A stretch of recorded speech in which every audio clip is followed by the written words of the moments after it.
All right, ladies and gentlemen, welcome back to the Blokes podcast. Ryan Hassan from the Centre for Healing here, joined as always by Nick Sutherland. Nico, how are you, mate? I am very, very well, thanks, buddy. How's the new house going, mate? You settled in yet? Yeah, we've broken the moves back. We're probably 80% in. So I'm just doing the important thing today, setting up the man cave. Which is very important for men's health, which we'll talk about later. Mate, your segues are out of control. They're just I tell you every week, but they're so good. They're so good. I know. It's just a gift. I don't know where it came from. It's genetic. Maybe you in your genealogical line, there was someone who was one of the original like news anchors or on an original game show or something, and they would throw to other programs really well, and you've just picked that up. Maybe my ancestor is the man who created the word segue. Yeah, John Segway the Third. Yeah. How's Chiang Mai? Chiang Mai, yes, everyone. I've got a different background for those watching on YouTube. Yeah, we've moved from Koh Samui to Chiang Mai.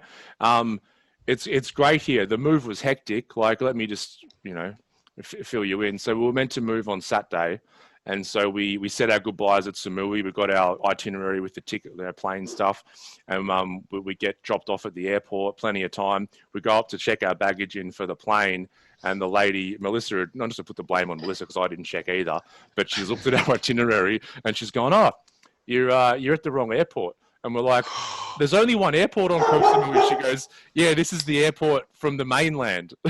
So we booked the complete wrong tickets. And so they're like, "Oh, we don't do actually any direct flights from Samui to Chiang Mai. You have to go through Bangkok." So there was a little Bangkok Airways stall, which I ran into. I'm like, "Have you got any flights to get to Chiang Mai? Like, we can get you to Bangkok, but there's none for the rest of the day going to Chiang Mai. So you'd have to get there and then find another airline to get to Chiang Mai." And I'm like, "Sweet, when's this plane going to Bangkok?" They're like, "Right now." I'm like, "All right, give us the fucking tickets." So we've got the tickets. We're checking the baggage in. Melissa's got Tommy. We're running to the fucking plane. There's people waiting for us. We finally get on the plane, but we're going to Bangkok and not Chiang Mai, right? So we get to Bangkok, and I get our baggage and start going to different airlines in the airport, trying to say, "Hey, have you guys got a flight to Chiang Mai at some stage today?" And none of them did. And by this time, Tommy hasn't had a proper nap. He's hungry. He's having full tantrums in the airport, like full laying on the ground, like tantrums. And so we had to get a hotel for the night in Bangkok. So we booked one just near the airport, fucking Novotel, quite expensive. It was nice though. And they stuffed up my dinner order. It was a funny 2 days. And the next day, so that night, I'm online trying to book a flight for the next day from Bangkok to Chiang Mai. So I find one at 10 o'clock. The next day, we get our shit together, get ready, and then rock up to the check-in with plenty of time. And I'm like, "Yeah, we're going to Chiang Mai." And they look at us and our luggage, and they're like, "Oh, this is a carry-on. There's no checked baggage on this flight." And we've got 70 kilos. We've got our whole life in our suitcases.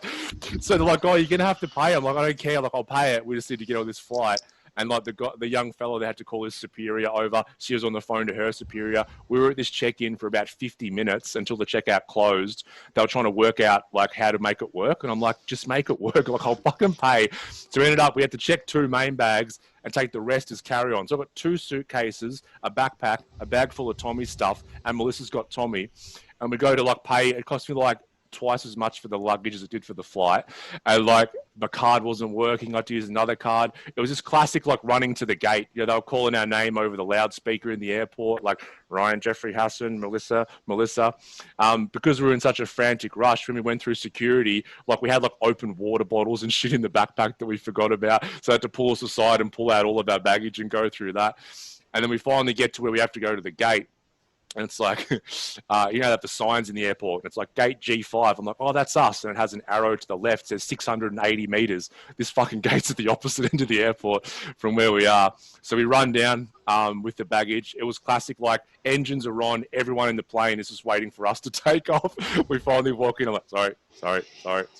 Put our baggage up. And we finally get our way to Chiang Mai. And then we get a taxi to the place we're staying. The taxi driver got lost. It took us about half an hour to get here. So we finally got here, but it was a very stressful couple of days. Hey, Glenn, what time are you having dinner tonight? That was the longest fucking story you've ever told. Did you not enjoy it? Did you not enjoy it, though? No. No, I'm even contemplating cutting that whole segment out. I think people will find that funny. I think you need to listen to it again. All right. Well, I'm the one who edits it, so I'll listen back and I'll decide whether it's funny or not. And I'll decide to cut it out. But Glenn, more importantly, let me welcome our guest. We have Glen Poole, CEO of the Australian Men's Health Forum. Glen, thank you so much for joining us today. Oh, thanks for having us, guys. It's great to be in your world. Did you think that story was all right about the airport? Oh, come on, mate. Don't make me take sides this early on. That means you're on Nick's side. Yeah, totally.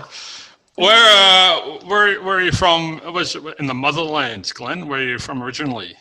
So I grew up in in working class northern England. So a seaside town called Blackpool, which is kind of Blackpool. like, I describe it to us as like the Gold Coast, but not as classy.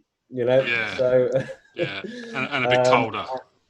But yes, and then people will know it as being they'll know Manchester and Liverpool, so it's about 50 miles. It's the sort of working class seaside holiday town that's close to Manchester and Liverpool. Yeah, beautiful. So when did you move to Australia?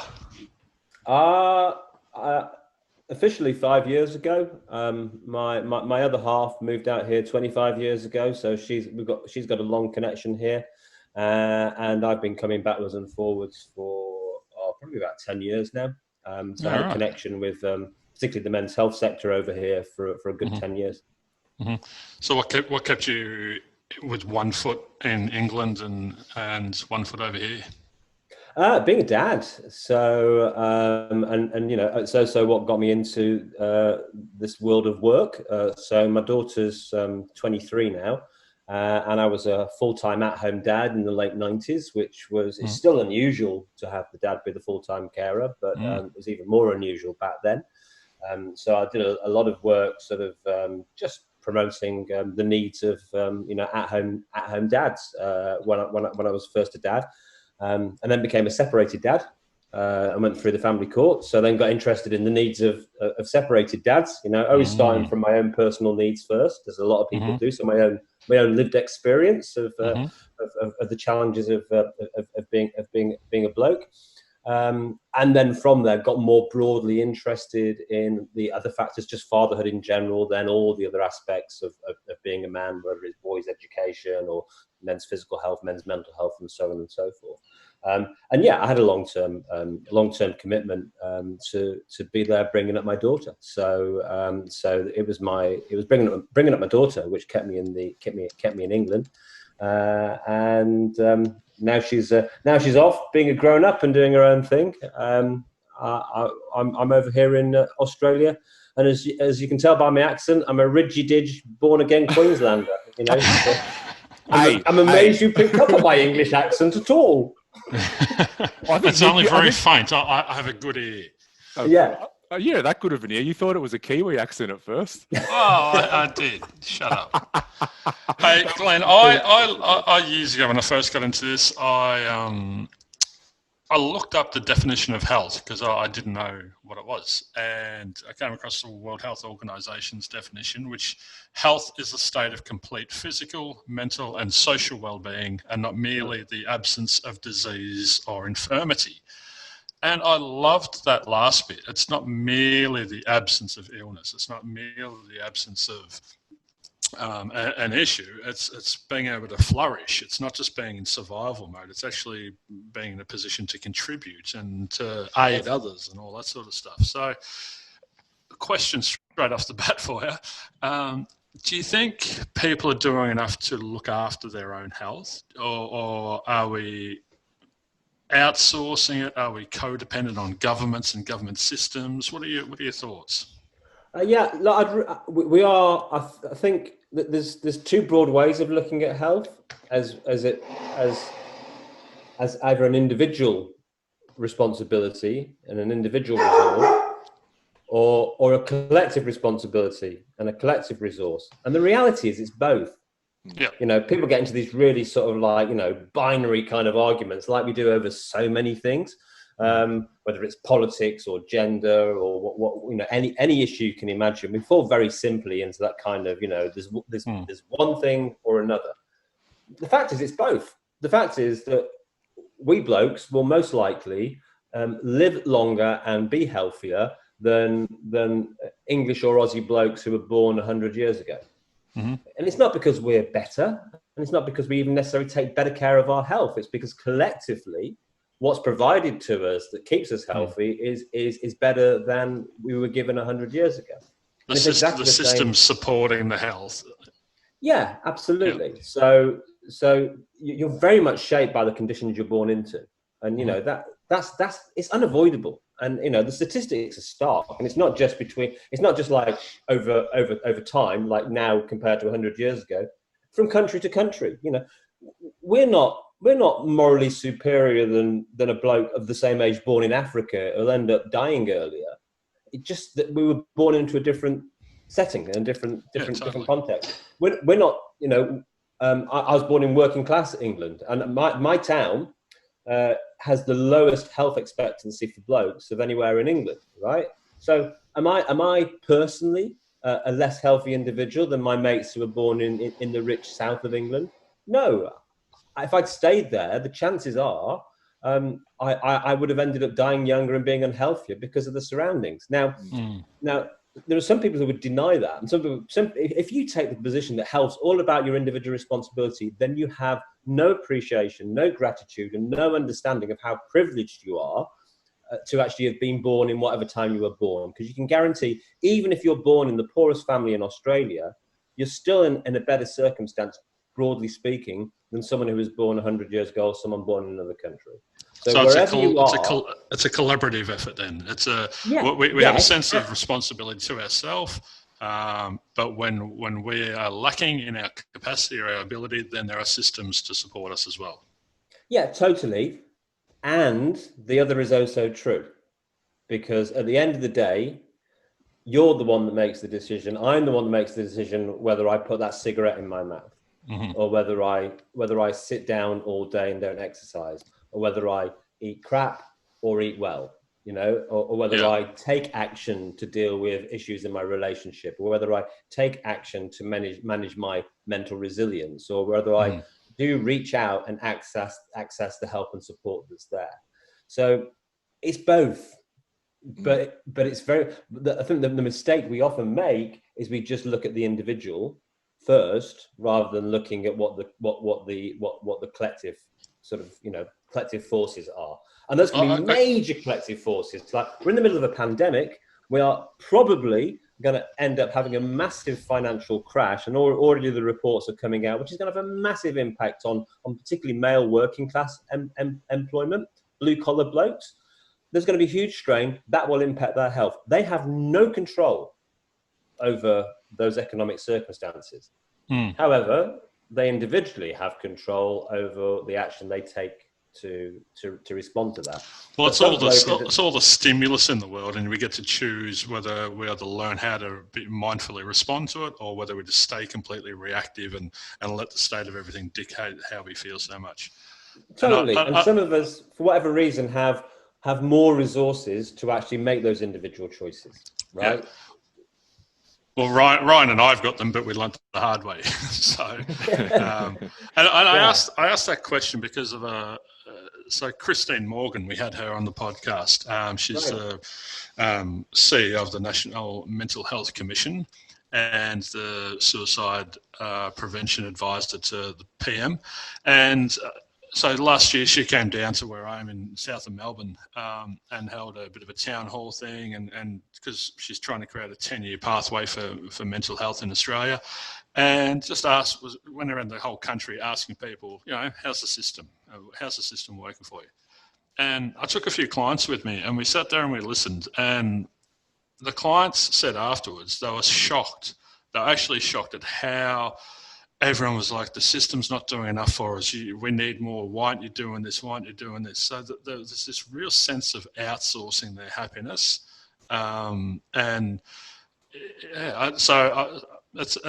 is definitely a collective, but from my perspective, I think we need to start doing more. And Ryan and I talk about it all the time, to tend to our own garden as well. But it seems to be, I'd love your thoughts on this, Glenn. It seems to be kind of one pole or the other at the minute. So especially with us guys, we're either completely neglectful of our physical and mental health, and we're like, she'll be right. No, I won't go to the doctor till I'm literally falling over from a heart attack kind of thing. So we're at that extreme. And then you have the people like at this town hall meeting, Nick, and I've seen it as well, where they're like, fix me, fix me, fix me, fix me. And like, give me more. So we've got like this no personal responsibility at all and neglect of yourself over here. And then this everyone else, I'm outsourcing that getting better to everybody else. So it's like, I feel like I'm entitled to getting treatment. Yeah. Yeah. So I think we need to meet in the middle somewhere, Glenn. What are your thoughts? Yeah, I mean, and those are different ways of responding, right? I mean, the first one you're describing is really, it's a lack of I would say in broad terms, it's a lack of awareness. It's actually a complete avoidance. Yeah. And so it's those are quite sort of like both kind of like in very simple terms, negative masculine and negative sort of feminine kind of manifestations of how to do health. It's a really good description. Yeah. Yeah. So, and you could describe them as they're sometimes described as having agency and having agency and having communion, right? So having agency is taking responsibility, but having communion is the ability to be dependent on others, right? And both of those are important. That ability to take care of yourself and the ability to be taken care of are both important. And if you can have those in equal measure and have the awareness to choose when to lean into which of them, then you're in a really good place. Well, it creates that interdependence then, doesn't it? It creates that I'm self-sufficient, but I can lean on resources when needed. That's right. But the reality is most of us tend to be more towards one pole of being independent and or being dependent on others. Now, both of those can manifest in really healthy ways. So it's actually really, what we're talking about a lot here is the importance of being self-reliant, taking responsibility, having agency, which at its most extreme suddenly tips over into man up, drink a cup of concrete, don't be such a pussy. It can become that. And what you are a Queenslander. Yeah, there you go. Use Nope, the Queensland internet's just frozen. Just frozen. Yeah, that's all right. Yeah, it was making me think, Nick, what you're saying. You've noticed. Yeah, just go boating, camping. Yeah, just to complete. So when that then tips over, I'm just pausing just for the internet to catch back There we go. You're back up. Yeah, I am in rural Queensland, so, MBM struggles up here. But that agency can become what's known as hyper agency, right? Which is or unmitigated agency, where you have no capacity to actually reach out and get help. In fact, worse than that, you have no capacity to even acknowledge that there's anything wrong. And that's what you're describing, right? It won't go to the doctors until you're literally, your leg's falling off and you can't move or whatever. It's like the Monty Python skit where it's like, come back and fight, you lost an arm. No, I haven't. Yeah, just a flesh wound. Totally that. But then, see, the other end of the scale, you're talking about these people who are saying, I'm a victim. I need someone to fix it for me. I need someone to fix your internet. It is it's not fair. You've got to help me. It is a sense of helplessness, isn't it? It's a survival mode. I'm so disempowered. I don't have access to any internal tools or resources. The emotional intelligence is non-existent. There's no capacity to self-manage, self-regulate, or just to look after ourselves. So then we can't look after anyone else around us because we're just trying to get the next breath. Totally. And I think what you're pointing to is I would call those sort of unhealthy masculine and unhealthy feminine tendencies. And coming from the perspective that masculine and feminine tendencies can arise in both men and women. And I think we're very good now in the mental health space at calling out those unhealthy masculine tendencies, but we're not very good at calling out those unhealthy feminine tendencies. And what we don't want is a bunch of people who are completely helpless, completely dependent on others, not being able to stand up, and that's where you get high levels of anxiety in particular, as I understand it, was that kind of, you get, we talk a lot about the men's mental health crisis, and we know that suicide is clearly far higher in men, but we never talk about the fact, and we talk about that in terms of being unhealthy or a manifestation of unhealthy or toxic masculinity. but we never identify the fact that women still manifest more mental health issues. And we don't say, well, that's because, toxic femininity or unhealthy femininity. We just accept that. So there's a real kind of like mismatch in how we sort of respond to men having mental health issues and women having mental health issues. And there is that tendency with women to say it's society's fault. It's someone else's fault. Eating disorders would be a great example. We say, and there may be truth. It's societal pressure that creates eating disorders. But when we look at kind of like that masculine, unhealthy masculine, where the bloke won't get help, is too self-reliant, too independent. We don't focus on how society is creating that. We talk about him being a dick and having to change and being toxic. And that codependency, just as you said, just perpetuates this unhealthiness because we're in a constant state of anxiety because we're worried that it's going to leave us. And my mental health was after I left the military, and I was trying to link it with Veterans Affairs, and so I became codependent on them to the point where I developed agoraphobia, and I couldn't even leave my house to check my letterbox. The anxiety just ramped up that much. So yeah, and then it puts such a strain on the system, and then we throw more money at the symptom instead of putting the money in education and trying to attend to the root cause and get people out of their cognitive distortions and just blaming everyone and all that sort of stuff. So yeah, it's an interesting we've spoken about it before, Nick. It's like when we are looking at improving our health, and not just our mental health, physical, emotional health as well. It's like you link in with a professional, and you're on this journey together. It's this dynamic relationship, and you're both moving forward. But a lot of us, when we get in that codependent relationship, it's like we're rocking up to a mechanic and we're a machine, and we're just like, I'm parking myself here. Yeah, fix me. Tell me when I'm done. That's why I changed my business model, Glenn. I've been a practitioner for 13 years, I think. No, a bit less. And I was just doing counselling for about 7 or 8 of those years. And then it just struck me that I was helping people out of their suffering, but I was just enabling them to stay in their pattern. So next time something bad happened, they'd be back to see me. But they kept turning up going, fix me, as Hass was just talking about. It's like, I'm hurting, I'm sore, fix me. And wave the wand. Where's your magic wand? Where's the magic pill? And I got fucking sick of it, to be honest. So I outsourced them. And I don't want to end up colluding with you too much, but it's just reminded me of one particular story I had of someone I knew years ago who had a therapist who was like, you really have to come and see me twice a week. It's really essential. Once a week's not enough. For the level of what you're dealing with, it needs to be twice a week, every single week. Except in the school holidays, because I take 13 weeks off to be with the kids. It's kind of. Hey, I had a thought the other day, Ryan and Glenn. I'd love both of your opinions on this. So we've got the mental health care plans here. So psychologists can see clients. It struck me the other day that they don't have to be good, because there's that funding there where psychotherapists like Ryan and myself, we don't get that funding. So we've got this accountability. If we want to eat that night, we have to be good at what we do.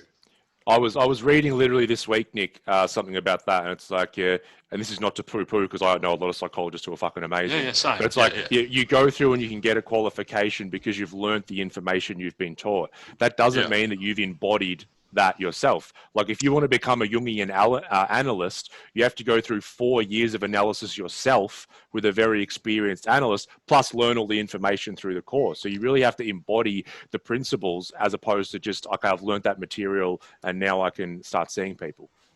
Yeah, and this is where we need to build health literacy. So it's like you talked about emotional literacy, and we could look at that's really important. But I'll talk about health literacy, and we've got this very low level kind of view of health literacy, which is just about it's informational. It's like if people, and this is how a lot of preventative health happens. It's like if people just have the right bits of knowledge, information, then they therefore will act on it. But having knowledge doesn't mean to say that you can act on it.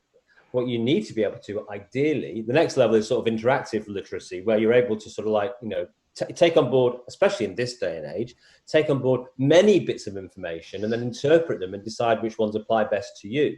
And then there's a point where you become like, I forget what the phrase is, but having active health literacy, let's say, whereby not only are you able to make sense of loads of different information, but you're able to act in it and advocate for yourself and for others, right? So it's like what we need to advocate for, I believe, is and I say this to blokes so much, and it happens so much with blokes, and blokes often will show up with a social issue rather than a mental health issue. They'll show up at a service because they're dealing with a family breakdown, or because they're homeless, or they've got financial issues, or whatever. They often don't show up presenting the root problem, right? And a classic version would be, childhood sexual abuse, which happens to many more boys than we actually are aware of or accept. But you'll find those guys will show up in homeless services, drug and alcohol services, in prisons, and all different places. They'll show up with an externalizing, acting out problem. They will very rarely show up saying, "Hi, I was sexually abused as a boy. I need to get help." But often those guys will reach out once, get a terrible response for whatever reason, and then they'll then live inside a story that says, "Well." Oh, it's just getting too inside the story. I tried to get help once, and it didn't make any difference. There's no point. Yeah. So it's like it takes, came through in the end, but because it takes so much for people in that situation, it takes so much guts to open that can of worms, because we've kept the lid on it so long. And that's why people present with drug and alcohol problems in prisons and that kind of thing, because they've suppressed that for so long. And then we let that can open to someone, and we don't get the compassion or anything that we need. So that lid goes back on even tighter than before, like you said. And that's the thing. Right off. That's the thing with clinical therapists, though. The three keys to a positive therapeutic outcome is rapport, hope, and change.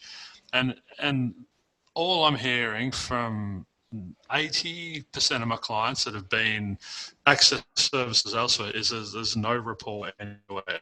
It's like I can't get in for ages. The person's sitting there just behind their clipboard. That's just to do this quiz or take this test. There's actually no empathy employed. There's no compassion. There's no engagement. There's no, so as a system, we're not creating an environment where people are going to come and unburden themselves. Yeah, correct. And I've heard this. I mean, obviously, this is not true of all practitioners, but it's a really common story. If you spend any time talking to people like yourselves, you hear it so many times.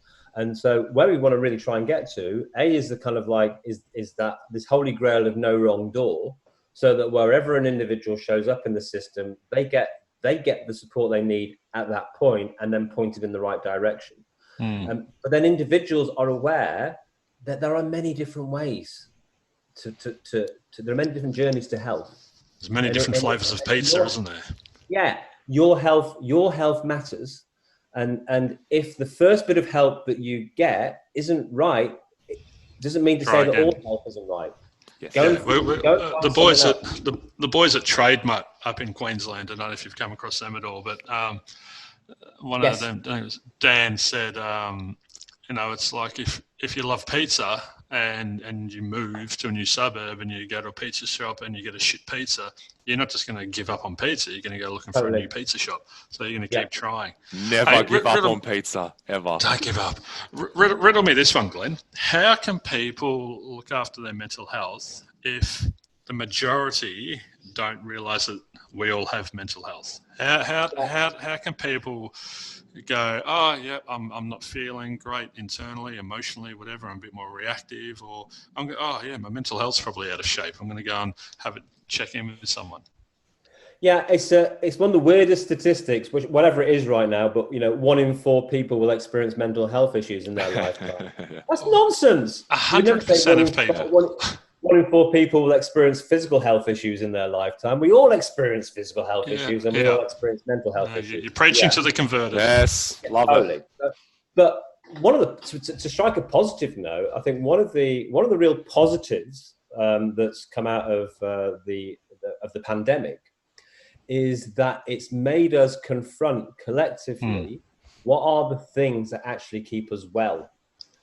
So people have actually been recognizing the value of, obviously the value of having work, but the value of of all those kind of loose social connections, whether it's going down the pub, going to the bolo, going to a sports match, going to a church, whatever it is for you, and the importance of, all the advice we're getting on how to stay well during the pandemic is baseline mental health. It's social connections. It's meaningful work. It's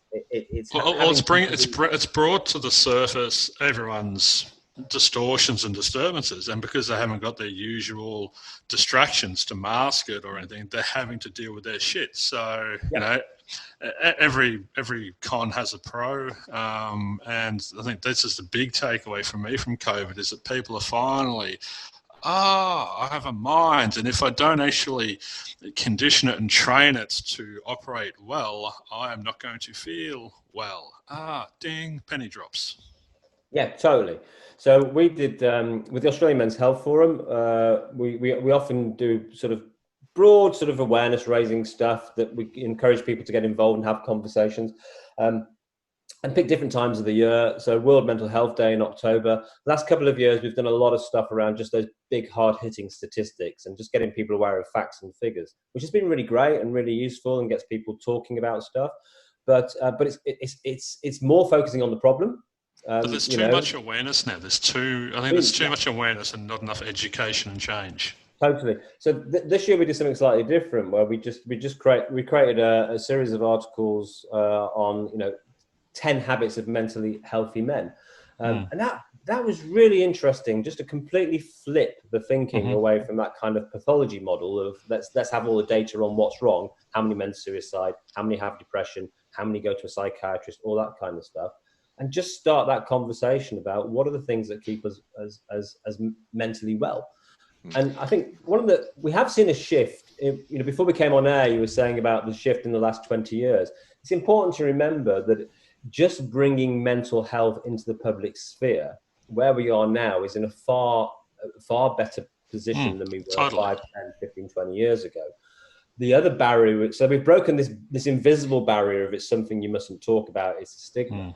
Now, the other barrier we need to break down is just the idea that, this ridiculous idea that our body and our mind are separate, and that, physical health and mental health are these two completely separate components. Because I was talking to a client the other day about how weird it would be if people were ashamed of having diabetes. Like I'm going to hide diabetes. I'm going to mask it. I'm going to, I can't tell anyone I've got diabetes. It's just, you can hear how irrational it is when you try and separate your mental health and your physical health. So, I think with we talk obviously a lot on the show, Nick, like on an individual basis. So if you're working with an individual, at first you have to become aware of it. Like you can't change what you're not aware of. So once someone's aware of an issue, then we start moving into the education or the therapy process and start to move someone forward. So if our collective was a human being, which it is, it's a one big entity. It's like I think we're just now shifting from the awareness phase into the education phase. Now the collective before we can get into that longer. Before we can get into that, we have to hit on acceptance. So a lot of people are aware that they're unwell, but these blokes are still burying their head in the sand because they're not willing to accept that they need to do something about it. Men, have this, I should be able to fix it. It's when their partner comes through with the problem. Oh, Dale, this happened. Oh, fucking let me at him, or bring it here, or get the screwdriver. Or we're always in fix it mode, and so when we present as not operating properly, we tend to think we should be able to fix ourselves, but we can't. So maybe collectively we're just moving into the acceptance phase. And unfortunately, collectively, that can take years to move to the education phase, as opposed to individually it can happen a lot faster. But I think, we're moving in the right direction. Like this, like a podcast on mental health, there wouldn't have been a radio show about mental health 30 years ago, it just wouldn't have been a thing.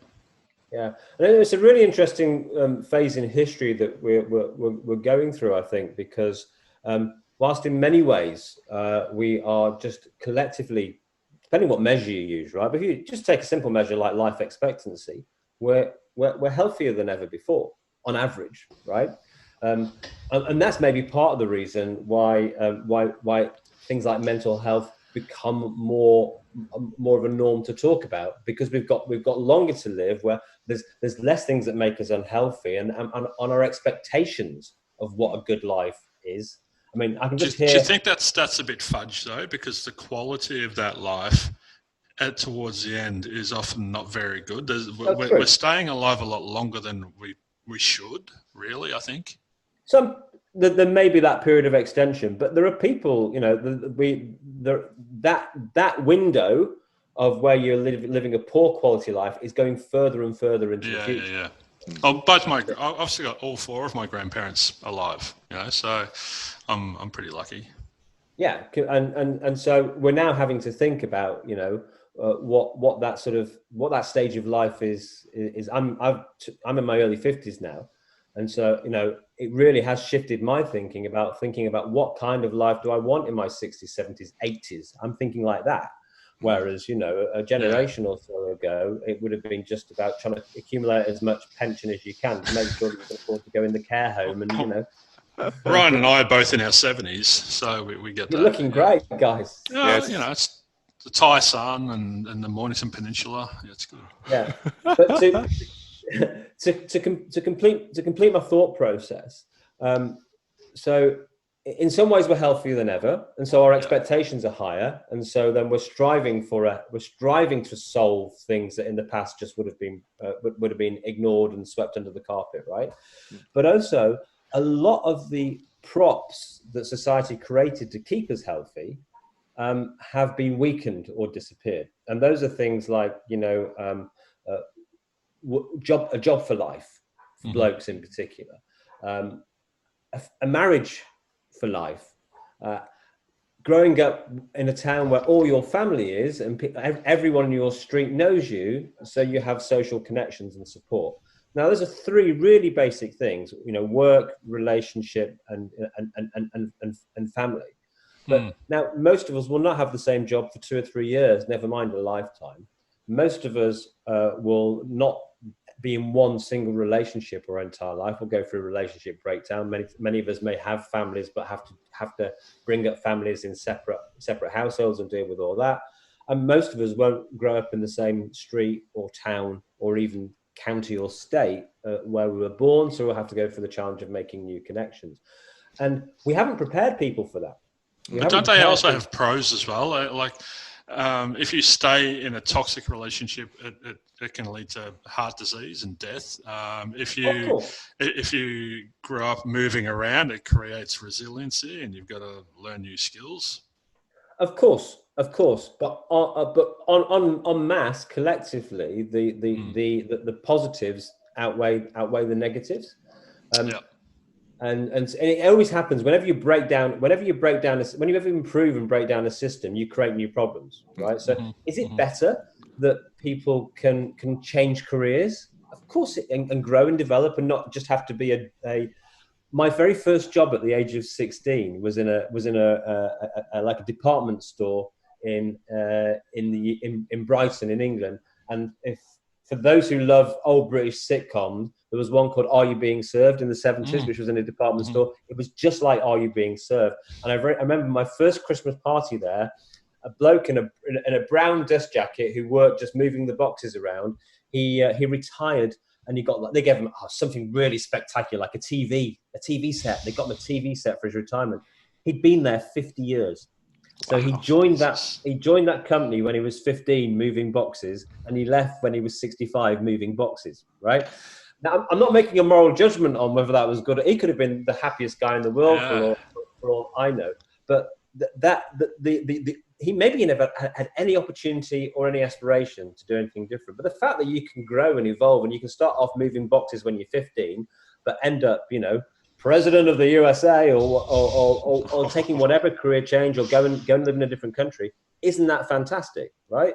Isn't it fantastic that if you're stuck in a toxic relationship, you can get out of that and be supported, and there not be stigma and shame that prevents you from doing that? Well, I think there needs to be that choice there. It's William Glasser in his acceptance and commitment therapy, and whatnot.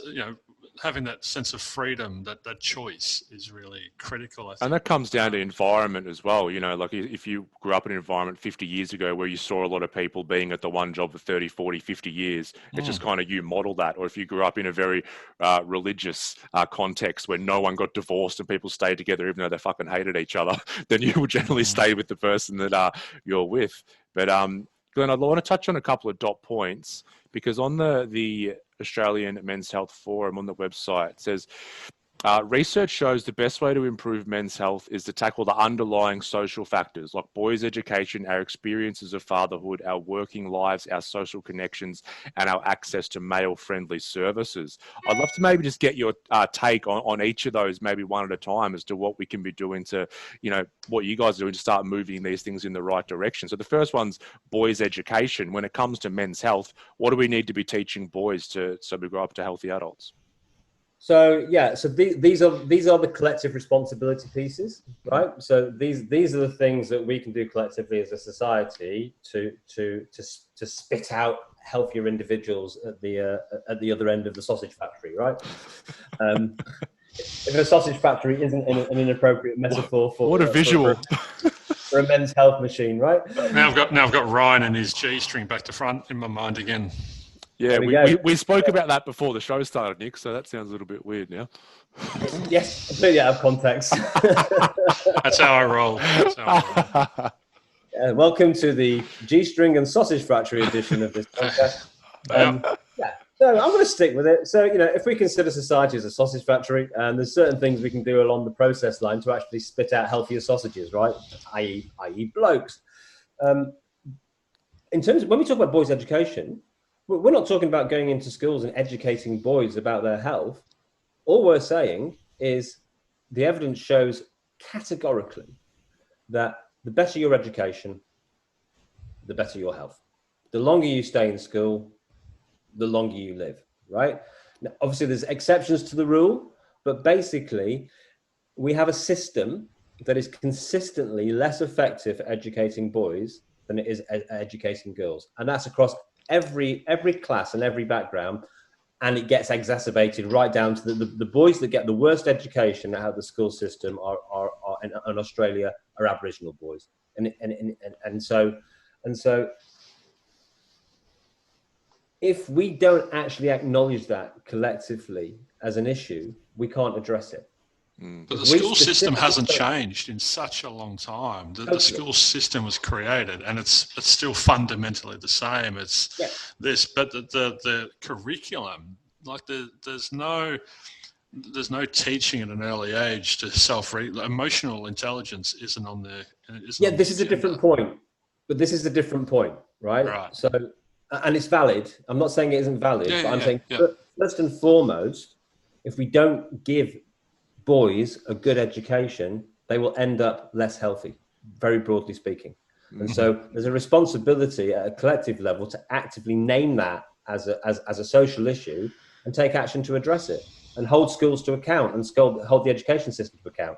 Now, in addition to that, can schools be doing things like actually teaching us what health is, what about the importance of relationships, the importance of emotional self-regulation, all that stuff?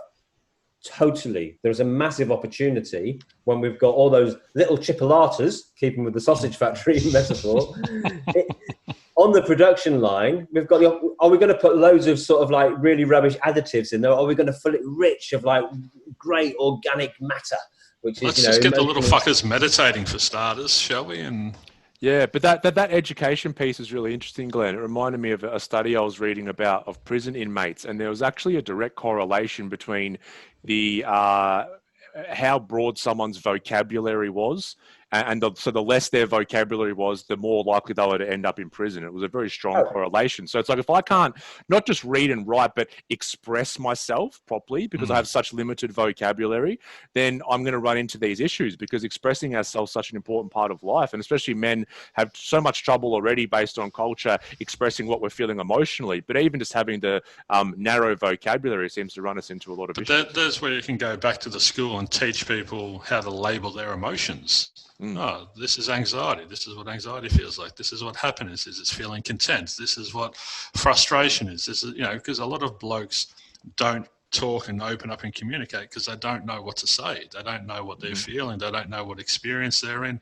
So they just go, bang, drink it away. And that's where there's also the education piece for the females in their lives as well, because they're naturally better at opening up. And they're like, just tell me how you're feeling. But oftentimes a man literally doesn't have the capacity or the words or the links between words and emotion to be able to express themselves, which leads to more frustration, more booze or whatever it is. Or if, and we've spoken about this before, or he'll start to open up and find the words, and she'll just run him straight over and start talking about her needs again. Yeah. Yeah, totally. And then the other piece you might get in education is the boys upbringing generally is the lack of men in boys' lives. And that shows up in many ways. It shows up in families where dads aren't around. It shows up in communities where there aren't very men involved. And it shows up in schools where increasingly the majority of adults that you'll come across in schools are women. So so boys have a deficit of same-sex adult role models.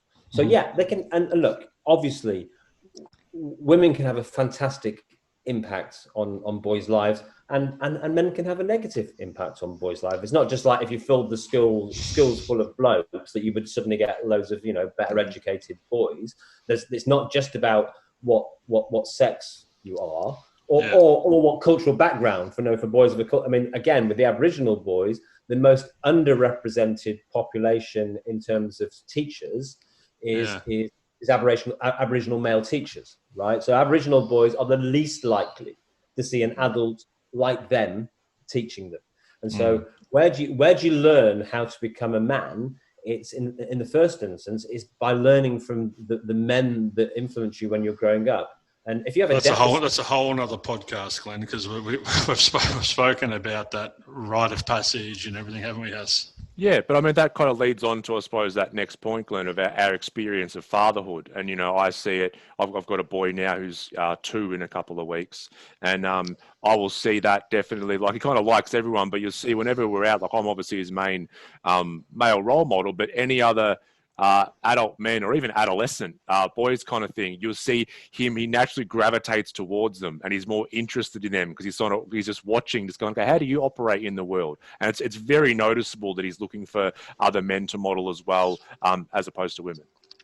Yeah, and look, all these things we've listed are health giving and can be health giving and health taking. They can be a health resource and a health risk. So good education for a boy, health resource. Lack of education, health risk. Fantastic. Our experiences of fatherhood, first and foremost, is how we were fathered, which carries with us through life, and then it's how our own experiences of being a father as well.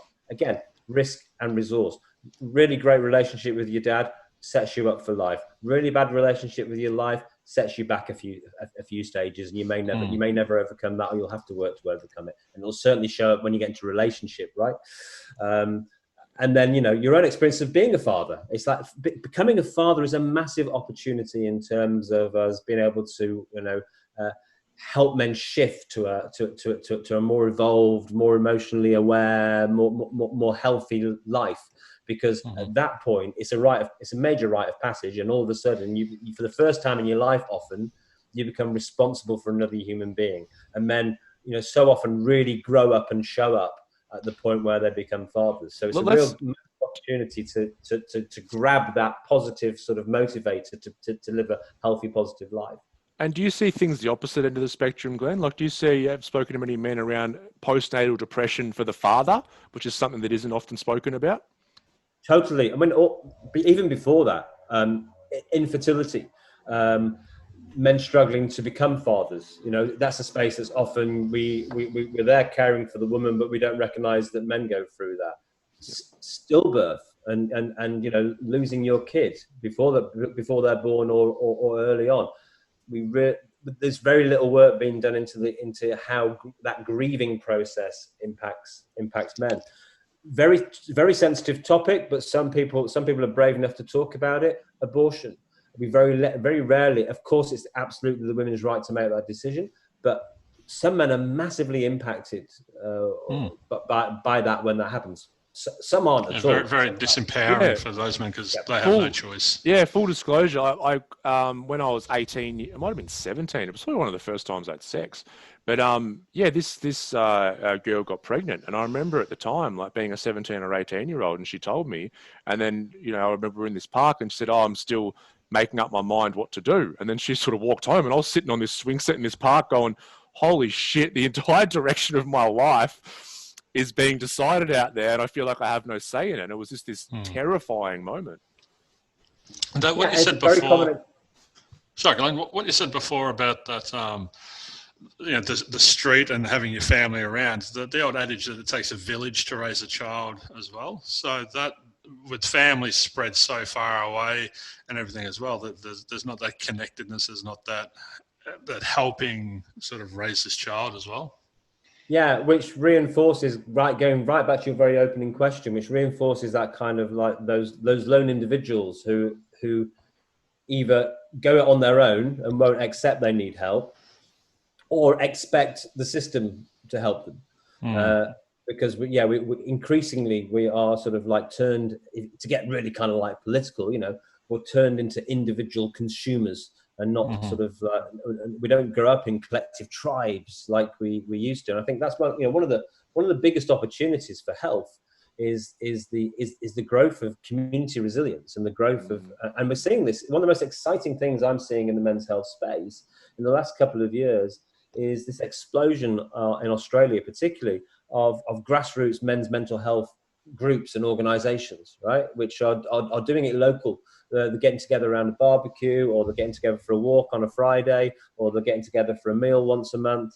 Guys self-organizing into loose support networks, which is really massively valuable, and not simply relying on the old things we relied on, which was like the pub and the sports club and the workplace to bring those kind of, and just the fact that we live in the same street we were born to give us those connections. A beautiful thing I've been seeing lately is I've got a lot of young fathers come in to do some work because they've realised they've had a look at their habits and given themselves a bit of an audit and not liked what's come out.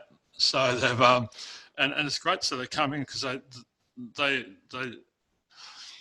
they've been handed down these emotional family heirlooms from their fathers, and that they've realised that how ineffective or unhealthy or whatever they are. So they're coming and actually doing something about it because they realise that they don't want to pass this on. And I'm seeing that so much more there. With this awareness, it's great. I've got this tiny little role model here. I better go and sort this out so he doesn't get afflicted with this. Sure, we're not really taught how to be in a relationship. We're not really taught how to be parents, and we're not really ready to be those things. And either you can really struggle with it and just deny or run away from it, as so often happens, or you can embrace it as a massive opportunity for growth and a massive opportunity for learning. I certainly know that I'm still growing and learning and evolving, and the greatest the greatest places for me to grow and evolve are in human relationship. There's no better place, because we're all fucked up in some way, right? I had this client the other day, and he's like, and I've just got to do this and this and this before I get into a relationship. And I'm like, just fucking get into a relationship, and you're gonna grow infinitely more in there than out of it. So yeah. Oh, of course. Relationships. Yep. Go on. Right. No, you're right, Glenn. Go for it, mate. Yeah, I just want to go back a click on this sort of individual collective theme as well, just before we move on from fatherhood. You mentioned postnatal depression. It's a really good example of how the system doesn't think of men, right? So every single mum in the country now new mum to be is screened for a range of things like depression, whether they're at risk of domestic violence, and so on and so forth. So en masse, the system reaches out and says, "How are you? Are you okay? Is there anything you need?" We don't do the same for new dads. So there's loads of ways when you actually look at how the system operates that it reaches out to women, and some of it's just biological, right? Some of it is not. It's not like some mass conspiracy, like there's some evil people sitting in a room and saying we shall reach out to the women, let them leave the fence for themselves. Leave the sausages in their factory. Yes, in their sausage. We'll leave it in their sausage factory to rot. Yes. But they layer upon layer upon layer upon layer. It's things like women having periods and then going to the doctors for the pill, right? It's things like screening for cervical cancer and breast cancer. It's things like postnatal depression screening. There's loads of different ways the system reaches out to women, all individually for very good reasons, but at the same time doesn't reach out to blokes. And so the blokes just aren't, there aren't as many access points into the system for men. So the system is own. And then just in the way that you said about that, you know, that common experience in a relationship where a man finally sort of like prizes himself open and starts to share something, and his partner jumps in too quickly and squashes it all down again. The system kind of does the same, right? It closes the doors, keeps the doors closed to men, and then when men reach out, again, not through any kind of conspiracy, doesn't always know how to respond to men because it doesn't have many men going in there. So the men shows up, they respond badly, slap him down. You know, don't you talk to me like that. You can't see someone, you know, because blokes are like, I'm in distress. I need to see someone now. Fucking hell. And it'll be like, it's rather than, oh, great, you've reached out for help. How can we support you? Don't you speak to me in that tone of voice. Until you calm down, you can't come and say, you know, or whatever it is, you know, all the different ways that the system inadvertently slaps men down. And part of that is because we don't have an ongoing relationship with the help-giving system, which is why, you know, ultimately the best thing is being embedded in a supportive network of people who know you, see you on a daily or weekly basis, and know when you're going off the rails and not yourself, and are able to reach out. And they've already got a rapport and a relationship with you, so having that conversation is easy. You know, the best kind of support is that kind of informal support that's grown up around you throughout your life. And that's not to say that we don't need professionals. So I'm not making a case to put you guys out of a job, right? You know, there are times when we need professional help, but ideally we will surround ourselves with people who are able to help and support us with most things in life, to prevent us from getting to the point where we need that sort of really serious professional intervention, or at least reducing the times when we do. Yeah, because all of that stuff, these social connections and finding our place in the world within that community, that's all therapy as well. You know, there's one in Johan Hari's book, Lost Connections, which is around depression and anxiety. And he spoke about this guy, I can't remember what country it was, but he was a particular type of farmer. And in an accident, he lost his leg. And after losing his leg, he got super depressed, right? And they had no concept in this country of antidepressant pills, which is the first point of call that someone in the West would take. And so what they did, he couldn't do his whatever agricultural job it was, so they got him a cow, and he was able to become a dairy farmer. He didn't have to move around, and his depression cleared up. And so Johan Hari in the book said, well, that cow was an antidepressant because it was kind of a link for him finding some sort of purpose and being able to work again and contribute to the community. Well, what happened with me in the army, you know, I was part of a big group. You know, I had my troop and my regiment and everything. As soon as I blew my knee out, I was, you know, on the outer and then treated really poorly. And yeah, no wonder I got medically discharged with a physical injury, but also mental injuries as well. And you spoke about the we're all kind of just consumer machines now. I think that is if you imagine when we were back in tribes and everyone had their place, and it's like we knew who we were in the tribe and what value we could add. But now it's like we're in this social media world and we don't quite know where we fit in. So now we're trying to fit in by, you know, well, I wear these kind of clothes, I play these kind of video games, I drink this kind of beer. It's like we're trying to fit in through these, you know, surface level labels because we're just trying to find some meaning within a group, which we can't have trouble finding our group these days, especially men, which is why what you said, these you know, men's groups that are popping up all over the country are so fantastic. Yeah, I mean, and you can't, I mean, and it's been amazing. I mean, what a bloody social experiment the world of social media is, right? I mean, we just take it for granted now, but it's like, I can remember sending my first email, you know, it's like, I actually can't understand how I used to be able to walk around without a phone, but I know I did for about 30 years, you know, and you used to have a 10 pence piece in your pocket in case you needed to make a phone call in a little box. But yeah, what an experiment that is, and what opportunities it's brought. But what damage is it doing? We still don't fully know, and we're experimenting with a whole generation as they learn to navigate that world. But it's been amazing. Again, with one of the really positives that's come out of the pandemic was just amazing. Overnight, so many, like, you know, different groups and social support were just removed.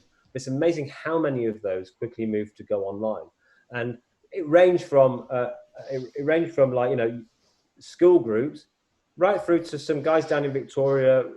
There's a group called Omni, Older Man New Ideas, their oldest bloke, there's several blokes in their 90s, and they were all meeting on Zoom together.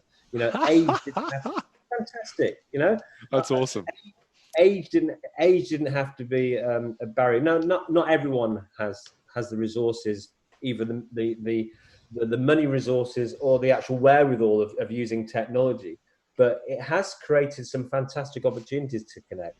But what every single group told us, pretty much right across the board, was whilst it was increasing opportunities for people to access, and even people who previously couldn't get to a group, whether that's because they lived 500 miles away, or because in some cases there were guys who were just so depressed they didn't want to get out of bed, but they could actually bear to sort of like sit in bed and dial in on a smartphone, right?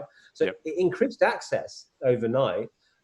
But all of them said, even though it's increased access, and even though it provides something very unique and special, this online connection piece, nothing beats meeting face to face. It's still not the same. And so again, with all the kind of choice we have in the world, our challenge as modern human beings, I think, in modern economies, is balance. Is how do we balance work and life and family, and how do we balance aspiring to have the best life possible, but also being fully appreciative of what we've already got. You know, how do we connect to people all over the world, but make sure we actually stay connected and know the name of the person who lives next door to us, and getting that balance right is, you know, because again, we tend to fall into social media. Is it good or is it bad? Yeah. You know. That's Kids great. Today, are they worse or are they better than they were 20 years ago? It's like, yes and no. I think balance is the key word. That's kind of where we started the conversation. It's probably a good place to wrap up, is instead of getting out to these polarities, is we need to find that balance, and that is very individual for us men and women as we go on this journey of health. Glenn, before we finish up, it's been so good having you on, mate. We could have you on for another couple of hours, I'm sure, but I spent too much time with my amazing airport story. Where can people find you and your work? Where's the best place for them to check it out? I do hope the airport story makes the edit and becomes. It's going to, because I'm editing it. I look forward to the book and the film and the serialization and the sequel. Yeah. And the sequel. Ryan's Airport Story 2. And this time it's personal. I'm going to use it as a meditative exercise class, and people have to sit there and listen as a tolerance builder. They've just got to listen to Ryan's Airport Story. That'll be probably your most popular meditation class, Nick.